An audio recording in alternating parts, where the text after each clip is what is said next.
A blasphemy case ends in acquittal, causing an uproar in Pakistan. This Christian woman is now free, but with hardliners calling for her execution. Is she safe? I'm Imran Garda, and today's newsmaker is Aasia Bibi. She maintained her innocence throughout her 8 long years in solitary confinement, and now a court has ruled she can walk free. Aasia Bibi was convicted in 2010 of insulting the Prophet Muhammad during an argument with her neighbors. Her case has polarized Pakistan. On one side, hardliners. They want her hanged in accordance with the country's blasphemy laws. On the other side are Aasia Bibi's supporters, who say her jailing thwarts the rights of the country's Christian minority. The court on Wednesday made their verdict quickly, ruling that the prosecution failed to provide enough evidence and that her confession was made under duress. When she heard about her acquittal, she reacted with disbelief, saying, "Will they let me out? Really?" But many fear that she will never be safe. Let's go straight to the newsmakers, Shoaib Hassan now, who's in Karachi. Shoaib, help us understand how important this verdict is. There have been other cases in which the people accused of blasphemy in Pakistan, which is a very divisive topic here, have been found not guilty. But it's really Aasia Bibi's case in recent years, in the last 10 years, in fact, that has galvanized opinion on both sides of what's a divided population as far as the blasphemy law is concerned.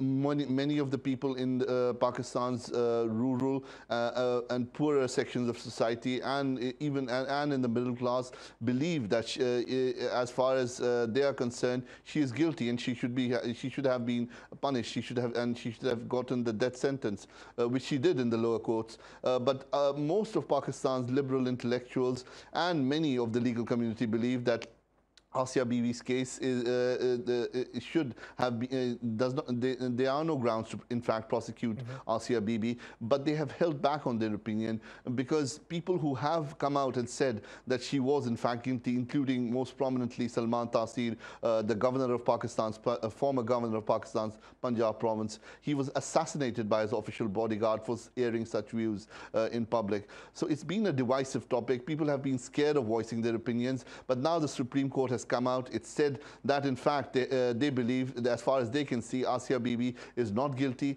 The evidence against her is circumstantial, that's what they said, and does not prove her guilt. But it's still not convinced most of the people who have been out on the streets now, most of the right-wing parties, and also a large section of Pakistan's population who feel that this is due to external pressure, this verdict that's been passed as far as she's not guilty. And it's really divided Pakistan. People have come out in the streets. As soon as the verdict was announced, schools were closed down, the shops, shopping centers, businesses were closed. And where I'm sitting right now in the studio, a kilometer from here in one direction and a kilometer from here in another direction, small sit-ins are taking place, which have basically blocked traffic and life in Pakistan's largest city, Karachi, where I am right now. As across the country, the capital has been shut down,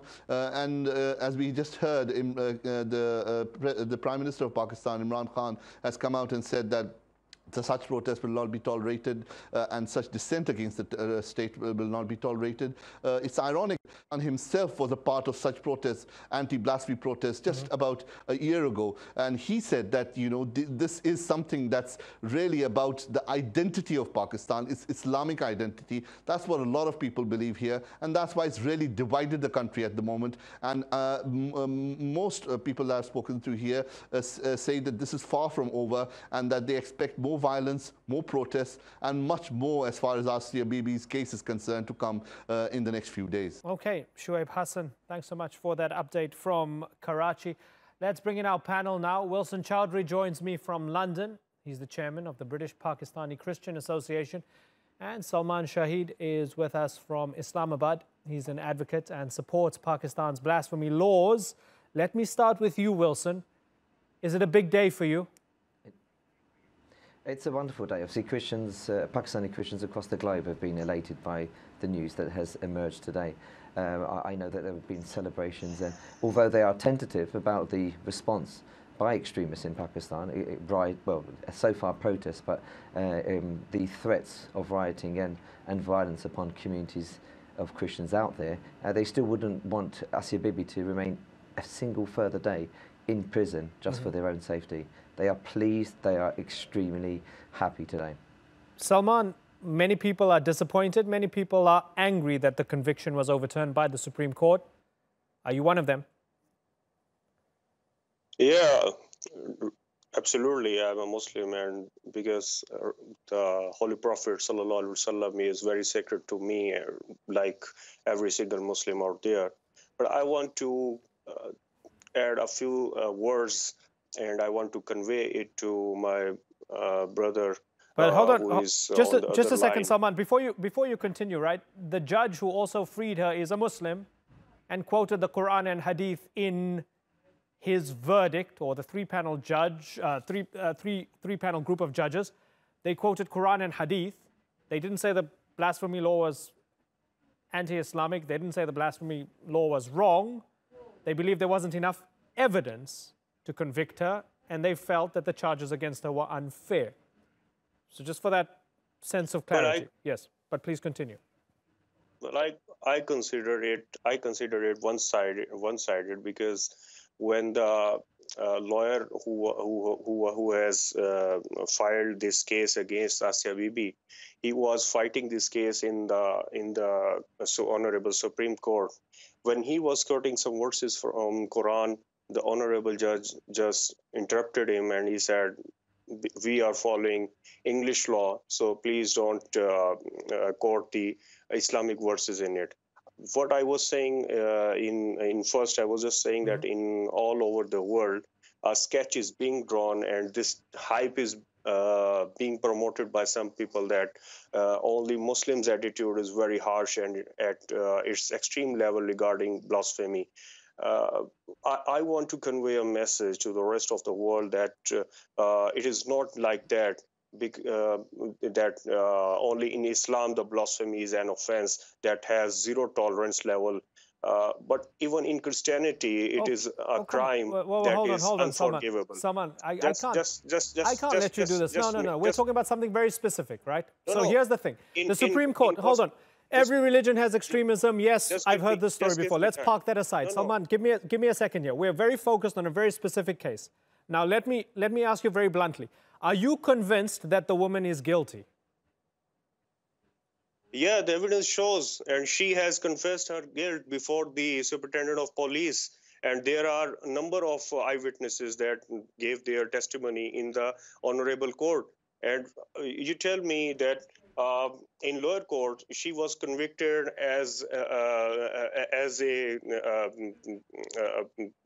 she was convicted over there, and this honorable court says that the honorable lower courts couldn't convince them. What I was saying, I was just trying to make harmony among the communities. I was just saying that in the Gospel of Mark, chapter 3, hold on, Salman, I'm sorry. I'm not going to let you quote the Bible here. I'm sorry, I just won't, because we're talking about a very specific case here about Asia Bibi. So let me then ask you. I'm not. We didn't invite you to quote the Bible and talk about blasphemy in Christianity. We're talking about a very specific case in Pakistan. Hold on, Salman. The blasphemy is not only. Fair enough. Blasphemy is not only in Islam. Fair enough. Okay. Now, Salman, allow me to ask you a question. Salman, we didn't invite you here to quote the Bible about whether blasphemy is punishable in Christianity. Now, I'm asking you a very basic question. You mentioned an honorable court. I ask you very directly. Is the Supreme Court of Pakistan not the most honorable court in the country? And if they deem that there wasn't enough evidence against someone on death row and they want to free that person, doesn't that mean justice has been served? This is what you have depicted from this decision, from this judgment. What I am telling you, you are not letting me tell. Because you're quoting the Bible about blasphemy in other religions. That is deflecting, sir. That's not answering the question, not talking about the issue. It's not deflecting. No, it's not reflecting. I'm just trying to explain that blasphemy is an offense even in Christianity. It is not like that. It is an offense only in Islam, because the people that are living over here, 22 crore people that are living over here in Pakistan. You are talking about them, that many people are not happy with this judgment. I'm just trying to explain that even it would have happened in any Christian world, then the direction would be the same. Can you give me a country? That we are facing over here. Okay, fine. Okay, let's play this game you want to play. Can you give me a country where somebody might have insulted Christianity and might be justified for being executed? Name me a country. I'll wait. Until 2008, I guess, Name me a country. Blasphemy was a crime even in England. Okay, in England. Okay, somebody would have been executed for blasphemy in England. Okay, let me go to Wilson Chowdhury, because I'm sorry, Salman, I hate doing this on the program, but I'm going to ask my producer and my executive producer who are listening here if I can no longer come to you, because I think this is a waste of everybody's time. I really do. I'm sorry that you came onto this program thinking this conversation was going to be about something else, but I'm going to let you go. I'm going to go to Wilson Chowdhury, who I think is a more valuable use of our time here. Wilson Chowdhury, as a Pakistani Christian, seeing that there are people on the streets who are still not happy with the decision of the Supreme Court, tell me what this means. Does this mean that there is justice, but ... What does that mean? Well, there are concerns about the level of intolerance in Pakistan, and we believe that stems from the national curriculum, which was cited by the United States Commission for International Religious Freedom in 2013 as being very biased, often caricaturing and demonizing Christians and other minorities, even in some cases going as far as labeling Christians as spies for the West. So with such an education system, especially when over 60% of people in Pakistan, children in Pakistan, will be taught through a madrasa system, it's very easy for violence and anger to be triggered, because many of them also are too illiterate to really understand the truth. So they take their calling from an imam who instructs them on what they on his perceived belief of Islam, and they simply don't have any other counterbalance. And that's what we're finding in Pakistan. We're finding this growing level of intolerance because of a stepped inculcation of hate ideology over generational Pakistanis. And the only way to stem that is obviously to firstly improve that education system, something many Western nations have been trying to do. I mean, Britain funds Pakistan to the extent of 225 million, well, 445 million, but 225 million of that £1 million is earmarked for holistic educational reform. Yet these abuses within, or the offence, offences in the national curriculum have still to be eradicated. What would be your message to Prime Minister Imran Khan? I mean, since Aasia Bibi was initially convicted and put on death row, we saw 2 senior government officials assassinated, sort of related to this, along under the blasphemy umbrella. We saw people like Mashal Khan killed by lynch mobs, right? Imran Khan has played this kind of balancing act, as Shoaib mentioned earlier on, and this is an interesting test for him. What's your message to him? Well, firstly, I think he has to, reevaluate the socio-political climate in Pakistan and where these trigger factors occur from. Why is there so much intolerance? I mean, with these blasphemy laws, are they still useful? I don't want to go too religious, but as far as I'm aware, the Quran doesn't actually advocate for blasphemy laws, but more to the point, it's proven that these blasphemy laws are being abused and used for persecution of minorities and for petty jealousies against Muslim people. So I cannot see why there isn't an attempt to try and readdress that balance by reforming those blasphemy laws, whether it be by improved investigation prior to a charge being laid, or perhaps ensuring that those perpetrators who falsely accuse somebody of blasphemy are themselves then taken through the legal process. For instance, these people that have laid these allegations against Aasia Bibi, and I'll raise some of the issues with the case. The witness statements from both main witnesses were actually opposed each other in certain areas. Right. They weren't in sync. more to the point, we also had issues about the imam who actually laid the initial allegation against Aasia Bibi not even being present at the time of the incident, yet declaring that she had committed the blasphemy. I mean, we could go on about her personal witness testimony where she confessed, but that was under duress. She'd just been beaten up by a whole number of people. Early reports say that the violence was beyond simply a beating, but obviously that will be revealed, I'm sure, once she's fled to another country. We are speaking to the family. And I think they do intend to launch a diary about exactly an autobiography about what happened to Aasia Bibi. I mean, for me, it's something has to be done about the legal process, the mechanisms by which statutory authorities investigate these crimes, the protections given to minorities per se, and the equality in the country. I mean, it's extremely difficult for Christians to get an adequate level of literacy. 7% of Christians are adequately literate. The majority of them don't go to school for various reasons. 700 Christian girls kidnapped, raped and forced into Islamic marriage every year. That was a report written by Movement of Solidarity and Peace, a Muslim NGO. These aren't statistics made up by Christians. 50% of blasphemy allegations are laid against minorities, 35% of them are from the Ahmadi community. There are 50% that are laid against Muslims, but every blasphemy case is that is registered by a Muslim. Christians don't lay them. Other faiths don't. There is a belief that if there is a God, and I do believe in God, I'm sure everyone does, most of you as well, why would he need a human protection of his what is reputation? interesting, certainly. Well, Wilson, I've got to wrap, but what is interesting, and as I was trying to mention to Salman as well, it wasn't that the judges were saying the blasphemy law is wrong. The judges were actually quoting Quran and Hadith and ended the judgment from the Supreme Court as they overturned the guilty verdict by quoting the Prophet Muhammad's Hadith, calling for protection of non-Muslim minorities within Muslim majority states. Wilson, I've got to move on, but I hope to have you back on the Newsmakers very soon. Thank you very much for joining us.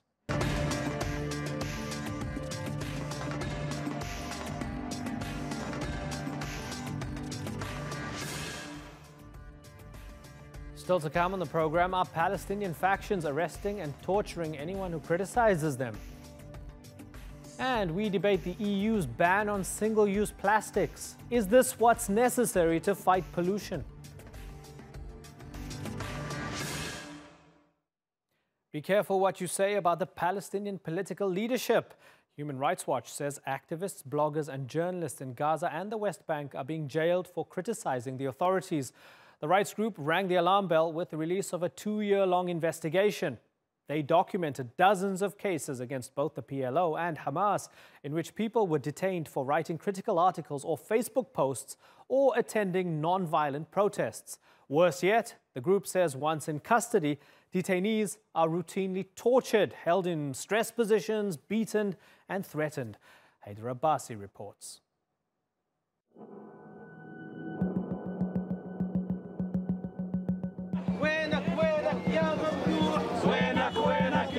The men in these pictures are in prison. Their families say they're being punished for being journalists. They say the reporters are in jail for criticizing Palestinian leaders. It's what Human Rights Watch calls the crushing of dissent. It says Palestinian authorities are detaining and torturing peaceful critics. And it's not just journalists who are being targeted. A security officer had a stack of printouts of my Facebook posts. He said, "Did you write this?" I said, "Yes." He said, "Who do you think you are?" I said, "I'm a citizen." He said, "Who told you that it's a citizen's right to speak? I live in a country where it's forbidden to express my opinion." Human Rights Watch accuses the Palestinian party Fatah and its rival Hamas of using violence to silence anyone speaking out against them. This includes community leaders, activists and students. It says the police regularly taunt, threaten and beat detainees. The human rights group says the same techniques are used by Israeli forces against Palestinian prisoners. Hamas and Fatah deny all the allegations. We consider torture an illegal process and the bad treatment in detention centers is a violation of the law. We don't use it, and it's not our policy. Any security staff member or policeman who violates the law will face punitive measures. Both parties are accused of using vaguely written laws to jail dissidents. So anyone accused of harming national unity or insulting higher authorities can be held. Fatah security forces have been targeting supporters of Hamas and vice versa. Hamas rules a small territory of the Gaza Strip, and the Palestinian Authority, led by Fatah, governs some areas in the West Bank. Israel captured the territories in 1967 during the Six-Day War. Since then, the Palestinians haven't had control over their lands. The Palestinian Authority cooperates with Israel on security issues. Critics say the authority is an extension of Israel's occupation of the West Bank. Hamas hasn't always dominated Gaza. In 2006, it won parliamentary elections to lead the Palestinian government. But Fatah refused to accept the result and tried to overthrow its rival. Hamas was able to defeat Fatah in the power struggle and forced it out of Gaza. Hundreds of Palestinians were killed in the fighting. There have been several attempts at reconciling the parties, but all have failed. So are Palestinian leaders becoming more authoritarian? And what steps need to be taken if Fatah and Hamas are ever to unite? Haider Abbasi, The Newsmakers. Well, to discuss this, we're joined in Ramallah by Omar Shakir. He's the director of Human Rights Watch in Israel and Palestine. In Gaza, we have the former Deputy Foreign Minister of Hamas, Ghazi Hamad. And in Amman, Jordan, we have Anis Qasim. He's a Palestinian legal advisor. Gentlemen, thank you very much for joining us. Just for the sake of clarity, we reached out to numerous Fatah members, Palestinian Authority members. They declined our invitations to come on to this program. Dr. Hamad, I thank you very much for coming on from Gaza. This Human Rights Watch report is really strong and strongly against both Hamas and Fatah and the Palestinian Authority in the West Bank. Let me ask you directly, is Hamas torturing people who say things it doesn't like? We are working against tortures. I think torture is not a practice in Gaza. Maybe there are some mistakes done by some people here or there, but in general, I think our policy is to prevent and to stop this. I can say that all our centers are open for human rights, for international organization. Nothing is hidden, nothing is not seen. So I think there is big kind of transparency. We are not angels, but I think that we can say frankly that the last reports of the Human Rights Watch lacks the fundamentals of the truth, because they did not ask people, they don't receive their answer, they did not listen to them.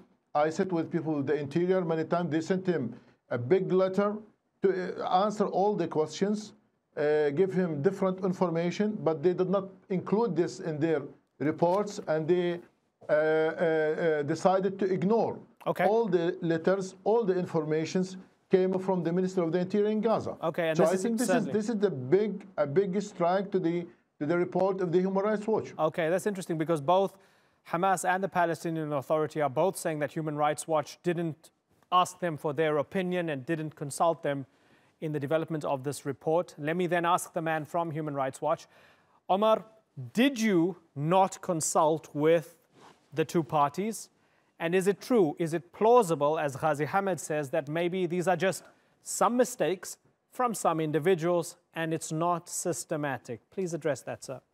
We reached out to both the Palestinian Authority and Hamas in March, and every implicated security agency responded to our detailed questions. We have 60 pages in our report where we reprint in full the responses we received from both Hamas and the Palestinian Authority. Not only are these letters included in full, making up 60 of the 149 pages of the report, but we also, in each instance where we receive specific information regarding, for example, the number of complaints regarding specific cases where raised or in their general position regarding arbitrary arrest and torture, this information is reflected throughout the report. The reality is this was a 2-year investigation. We spoke to nearly 150 witnesses, not only former detainees themselves, but lawyers, doctors. We also consulted court documents, medical records, among other information. And as I said, we reached out to every implicated security agency. These are not isolated cases. We looked at over 86 cases of alleged abuse. What we found is that arbitrary arrest of dissidents is systematic, including people who post on Facebook criticism of both authorities, journalists that write critical news articles, those that participate in demonstrations, university students, and once in detention, detainees are routinely subjected to mistreatment and torture. The most common tactics include positional torture, a form of torture that leaves no obvious remnant on the body many days later. But we heard account after account in both Gaza and the West Bank that show that these practices are systematic, making them a serious violation of international law. Omar, let me ask you if any one side is doing it more than the other. We began separately looking at patterns of arrests and detention conditions in both the West Bank and the Gaza Strip. And of course, there are important differences in what's being done, but the overarching conclusion we came to is that the abuses are remarkably similar. Dissidents of different varieties are being detained.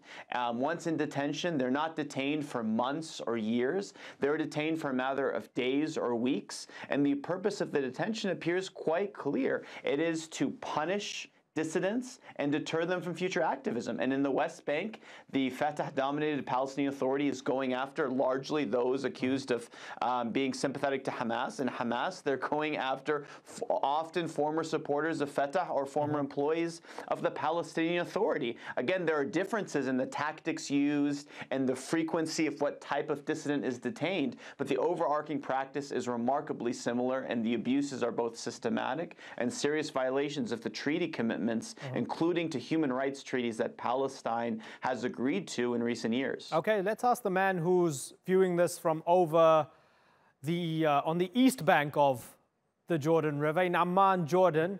Anis Qasim, as you look at this report and you see the allegations, these are not new allegations. I remember a Human Rights report, or a Human Rights Watch report about this coming out about 10 years ago, which signaled similar things going on. What's more likely? Is it that there are rotten apples on both sides just doing terrible things and it's a symptom of occupation, or that both sides are systematically torturing each other? No, I think both sides are guilty of the human rights violations. And I'm speaking based on experience. When I was the editor-in-chief of the Palestine Yearbook of International Law, and we ran reports about the human rights abuses, especially in the West Bank. At that time, Hamas did not take over because I was responsible for this yearbook until 2000. But we ran important reports about the human rights violations in the West Bank and Gaza, conducted by the Palestinian Authority, which was dominated by Fatah. So there are really serious violations, not only violations. Dr. Hamad, the first time I spoke to you about this was about 9.5 years ago, after the big Gaza war at the end of 2008, beginning of 2009. There was a Human Rights Watch report that came out. We spoke about this. We spoke about the allegations that Hamas was kneecapping, for example, people that were suspected of being collaborators and so forth. You told me the same thing. You said that, you know, maybe some mistakes were made. Maybe there were some people who took the law into their own hands. But let me ask you, between then and now, can you give me one example of somebody who has been held to account? If you say there are rotten apples, can you give me one name of one person who was put before the courts or who faced justice for taking the law into his own hands? Okay, just first of all, I want to tell you that we have here in Gaza more than 10 human rights centers.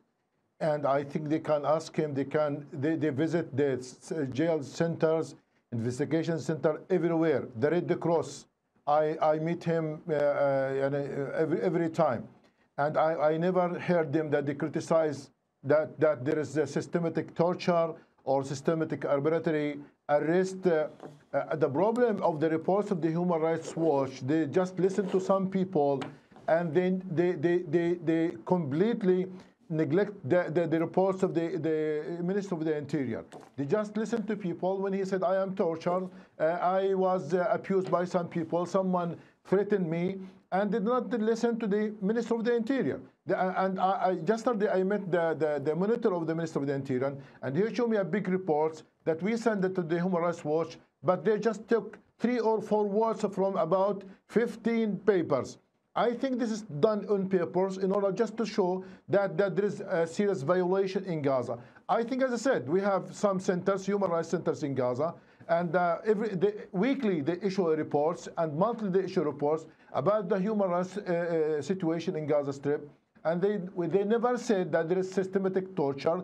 Maybe they said some for example, I know someone, he's mentioned in the reports of the Human Rights Watch that Mohammed Osman, he was tortured, he was put in the jail, but he was stopped just for 3 or 4 hours in order to ask him about some things. And after that, he was released. But the reports of the human rights became a big issue and big story. Try to exaggerate everything. Certainly, can you accept in certainly, can you accept that in 3 or 4 hours you can do a lot of terrible things to a person?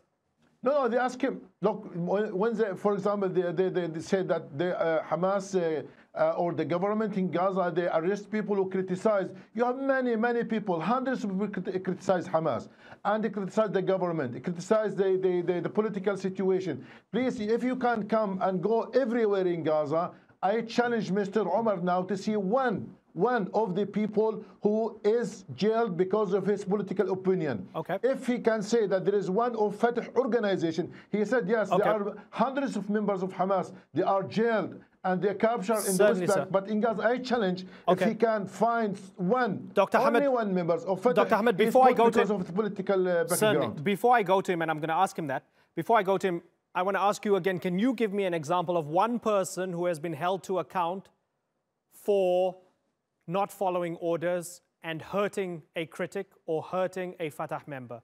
Can you give me one example of somebody who has been held to account for taking the law into their own hands? No. Look, we never humiliate such things. And many people, they were brought to the investigation. When people, they were being separated from their job, they are dismissed from their jobs, either from the Minister of the Interior or different section in the Minister of the Interior. We have many examples of this, many examples. I think, as I told you, we are working against torture, against political arrest. We think that this is a shameful, and we are fighting against this. And I said, you can come to Gaza, and I hope that Mr. Omar can come to Gaza, and I will give him opportunity to go everywhere, to ask people, and even to visit the jail centers in Gaza. Okay, so let me give Omar Shakir an opportunity to respond. Can you mention somebody who is a sort of political prisoner in Hamas prisons right now?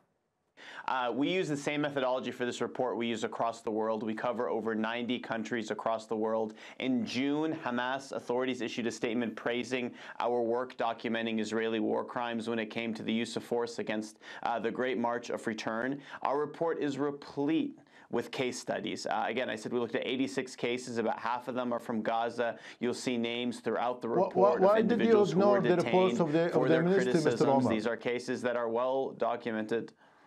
Finish your point, Omar. Yes. Yeah, I was saying we use the same methodology we have. The letters are reprinted in full. And, you know, the case of Mohammed Othman is a great example of how human rights... We actually met Mr. Hamad and other Hamas officials in September. We raised his individual case. We actually wrote a letter specifically about his case to the government authorities. We never heard a response back. We wrote another letter before this report. We got a response in that case. As Mr. Hamad mentioned, that letter is reprinted in full. The issue here, and I'll conclude here on this point, is what you hit on. It's a lack lack of accountability.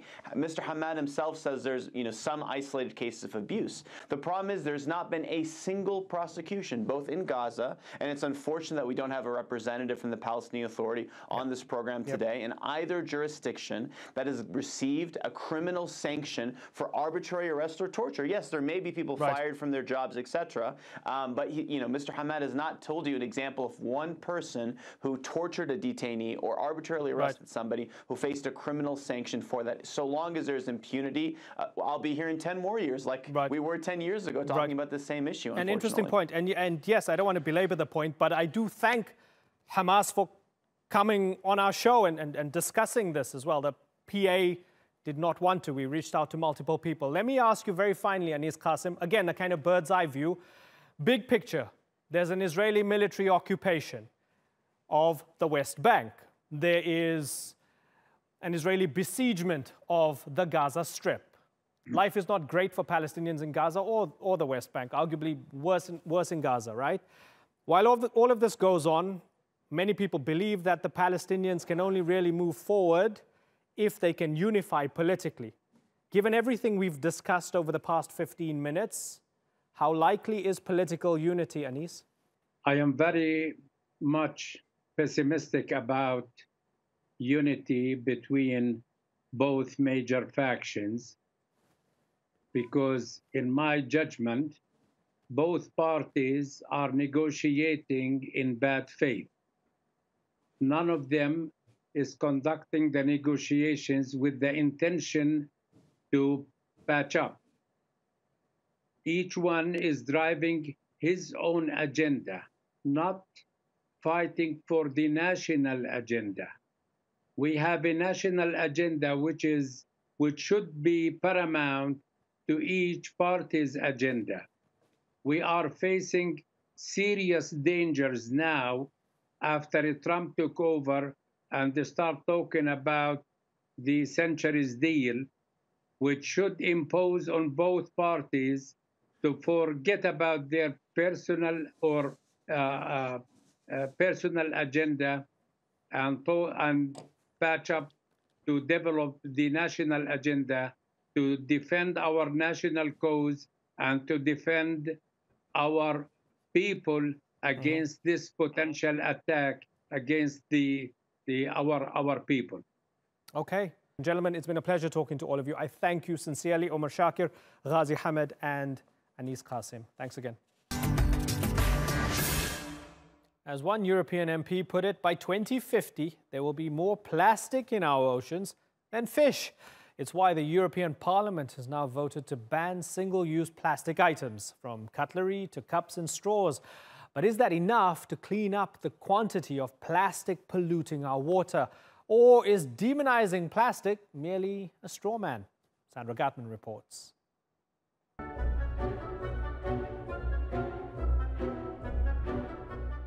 Plastics have become our planet's new nemesis.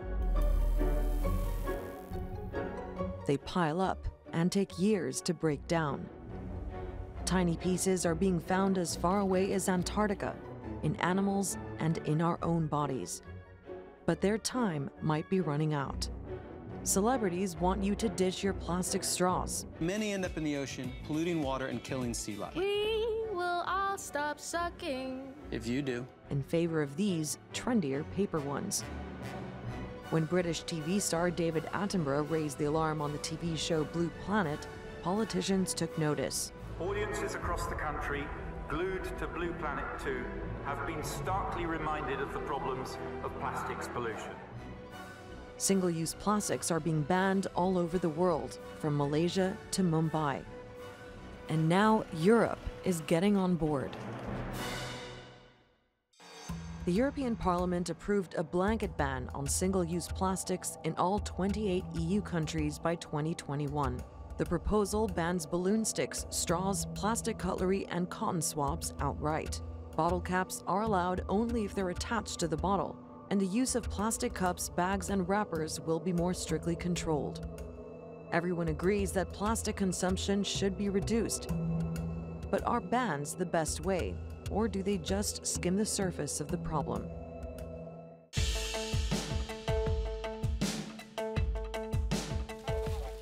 As the global environmental drive accelerates, some are trying to slam the brakes on outright bans. Predictably, there's resistance from the plastics industry. It's booming, especially in developing countries whose economies rely on fossil fuels. But others are raising questions too, like the British Environment Agency.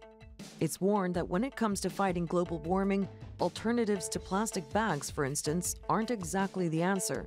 Starch polyester blend bags have a higher global warming potential, due both to the increased weight of material in a bag and higher material production impacts. Essentially, they argue that it may take more energy to make a durable bag than a single-use one, and it could use more plastic. When it comes to banning plastic straws, some disability advocates also have an issue. Metal cut my tongue. Paper is gross. I have had luck at home with silicone bendable, but a lot of people are allergic to silicone. An alternative for public use is going to have to be single use for safety and health reasons. Then there's the argument for investment in better recycling and disposal technology instead, like these recently discovered enzymes that eat plastic. There's also the fact that any small effort made in Europe would be offset by massive plastic dumps still building up in Asia. So are outright bans simplistic political reactions to a complex environmental problem? Or are drastic steps necessary to clean up our planet and save lives, however small? Sandra Gatman, The Newsmakers. Well, to discuss this, let's go to our panel. In Brussels, Enrico Brivio is the EU Commission spokesman for the Environment, Maritime Affairs and Fisheries. Samantha Burgess heads up European marine policy at the World Wildlife Fund. And Isabel Maurizzi is the head of sustainability and environment at Eurocommerce, a group which represents 6 million European companies. I thank you all for joining us on the Newsmakers. Let me go to the man, I guess, within the corridors of power to begin with. Enrico, this single-use plastic ban, tell me how much this means to you and to Europe. Well, it's very important because this was recognized as a problem that not only has an impact on the environment, but also can have an impact at the end of the day on the health of citizens with microplastics, which is fragmented and end up as marine litter, and it's eaten by fish that then can end up in on our plates. This is also a matter of concern for many citizens. We had that 75% of citizens consider it a problem that should be tackled also by Europe. So that's why we had a plastic strategy that has an approach to tackle the problem on several levels. And we had this single-use plastics proposal to ban the most polluting items that you can find on the beaches of Europe, and at the same time with the toolkits of measures that include also obligation for producer awareness campaign, labeling requirements, so several type of measures to tackle this problem. Right, so we're polluting our oceans, we're choking our fish, we're destroying our ocean ecosystems. Isabel, single-use plastic bags take more than 1,000 years to break down. This is a no-brainer, right? It should be done. Indeed, we share the Commission's views on the necessity to tackle plastic and to ensure that we reduce unnecessary plastic packaging in the product we sell. We agree with the measures that are being provided into reducing single-use plastic consumptions, because I think everyone is aligned on the matter. The civil society, the private sectors, and the regulators agree on the urgency to decrease the reliance on unnecessary plastic and unnecessary single-use plastic items. In such manner, most of our members have committed to reduce and ban some single-use items, such as cutlery and plates. So yes, indeed, it's a necessity. We ought to do our share to tackle this marine litter. We tend to agree with most of the measures that are provided by the Commission, and we're happy to debate on these topics. What don't you agree with? it's not necessarily disagreement. We have concerns on certain issues because what we're trying to do here goes into the global effect on ensuring that we provide a circular economy. So ensuring that we recycle content in a better manner and that recycle plastic in a better way, but we provide alternatives to plastic. Okay. The retailers and wholesalers are here to sell safe products. Right. Okay, that's interesting. And I'm going to pose that to both, certainly, I'm going to pose that to both Samantha and Enrico. Let me start with Samantha. So, Samantha, first of all, your take on the ban. And secondly, is it maybe not better to get better at recycling and to get better at finding alternatives to plastic? Samantha, go ahead. Sure. Thank you for the invitation to speak here today. And yes, WWF is incredibly supportive of the European proposal to ban single-use plastic items and increase the extended producer responsibility. You're right in that increasing recycling is part of the issue, and changing out plastic items for renewable circular economy items that don't have the footprint on our oceans and on nature is also incredibly important. Obviously, we're 2 steps through this process, so we still need the trilogue negotiations with the European Council. The European Council had their position finalised today, so we look forward to the discussions over the next 6 weeks to ensure that we end up with a very ambitious piece of legislation that shows that Europe and the European Union is leading on this global environmental issue. So, Enrico, for those who say this would possibly hurt business, and for those who also say that when you use paper instead of plastic, it's almost, in many ways, equally harmful to the environment. You need a lot of energy to produce the paper, and you leave behind a lot of pollution. Your response is? Well, first of all, I would recall that those products were banned, well, products where there are alternatives available, and for other we restrict the use, but we recognize that certain type of plastics is very useful, for instance, in the medical field. Of course, paper can also pollute, but the important thing is to have some material which are biodegradable, that in time they can dissolve. So this already is the first distinction. The second point is, of course, for business purposes, let's not forget that this type of material, which are more eco-friendly or which are less polluting, are the future, because consumers require them, because the international standard require them. So to have a European industry develop more and more a green industry, it's an advantage for the whole economy. Samantha, how important is it for Europe to lead the way on this? It's really critical for Europe to provide leadership to the rest of the world. So Europe is the 2nd largest emitter of plastic globally after China, and we're facing a crisis in our oceans. So every week we come across news articles with a dead whale or sea turtle or seabirds that wash up on our beaches. And we're facing a generational loss of juvenile seabirds because they're being fed plastic, because it floats on the surface of the ocean. So although as Europeans we need to look at our sustainability and consumption, we also need to look at having the market to innovate and provide products to the market that have a much lower environmental footprint to prevent this plastic leakage into the ocean. In addition to the European legislative proposal, WWF is also asking for a global legally binding agreement to eliminate plastic discharge into the oceans through the UN process. Isabel, would you support that? I don't think it's up to us to see whether you should have international diplomacy on an overall ban on single use.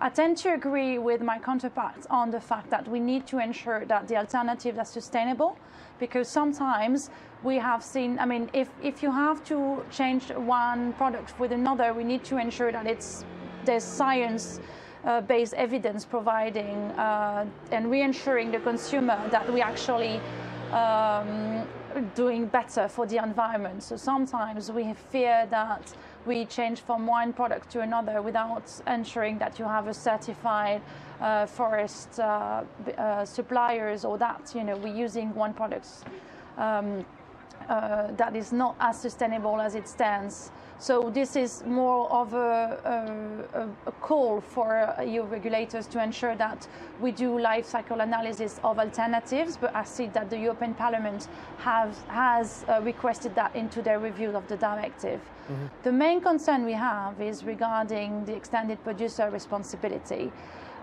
Because extended producer responsibility is an amazing principle to ensure that the polluter pays.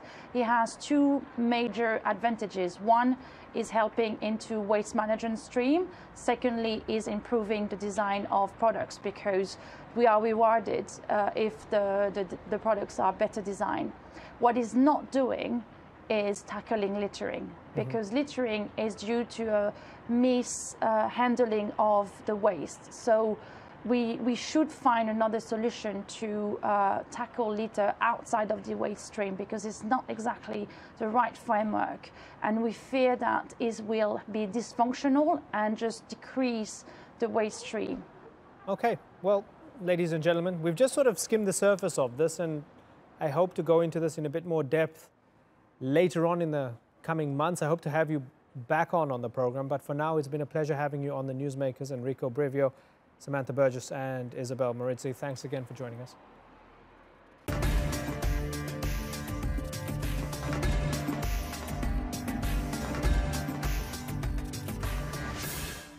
That's all for this edition of the Newsmakers with me, Imran Garda. You can check out more of our stories on YouTube, Facebook and Twitter. Remember to like, follow and subscribe. Next time, after the worst anti-Semitic attack in US history, Donald Trump pays his respects to the dead. Are Democrats being unfair when they say his rhetoric is partly to blame for the synagogue shooting? Until then, thank you for watching. Bye-bye.